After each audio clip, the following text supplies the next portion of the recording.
নমস্কাৰ, মোৰ অসমবাসী ৰাইজ, মোৰ এই গীতু ব্লগছ চেনেলটোলৈ আপোনালোক সকলোকে স্বাগতম।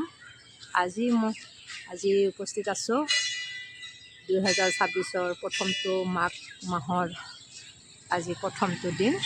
সেয়েহে আজি আহিছোঁ আমি হৰগৌৰী মন্দিৰ, আৰু ইয়াত কি হৈ আছে, ক'ত আছে আপোনালোকক জনাই আছোঁ।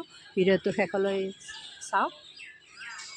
এতিয়া এইটো কামৰূপ জিলাৰ অৱস্থিত এই হৰগৌৰী মন্দিৰটো। এইখিনি কয় ঠাইৰ নাম, এইখিনি ঠাইৰ নাম তেতেলীয়া নিউজবাসী।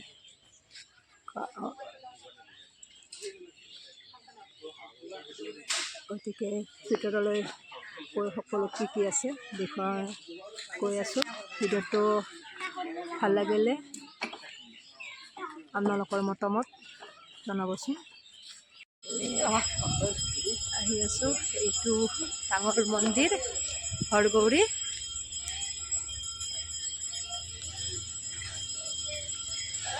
পিনে আহি আছে বহুত মানুহ, যিহেতুকে মাঘৰ প্ৰথমটো দিন আজি। আৰু এইপিনে ধূপ খোলা, ধূপ চাকি এইপিনে জ্বলোৱা ঠাইৰ ব্যৱস্থা কৰা আছে। ঠাইখিনি বহুত ভাল লাগে দেখিছেনে। আৰু এইপিনে ভিতৰুৱা অঞ্চল, গতিকে চাবলৈ আহিছোঁ আৰু আপোনালোককো দেখুৱাই যাম। সেয়েহে ইয়াতে ধূপ চাকি জ্বলাই উঠিলোঁ।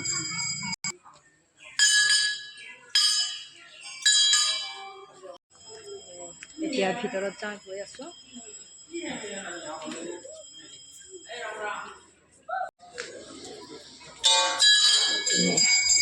মন্দিৰ খোলা,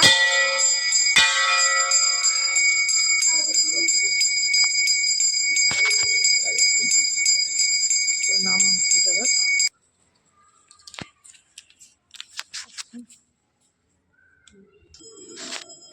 এইখিনি দেখুৱাই দিছোঁ। ধুনীয়াকৈ ডাঙৰ চাকি জ্বলিয়ে থাকে। আমি গোটেইকেইজন আহিছোঁ। ধুনীয়া এটা পৰিৱেশ, ইমান ভাল লাগে।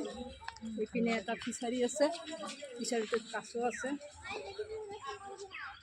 এইপিনে ফিচাৰী এটা দেখুৱাই দিছোঁ। এই ফিচাৰীটোত কাছ পুহি ৰাখিছে, ধুনীয়া এটা পৰিৱেশ।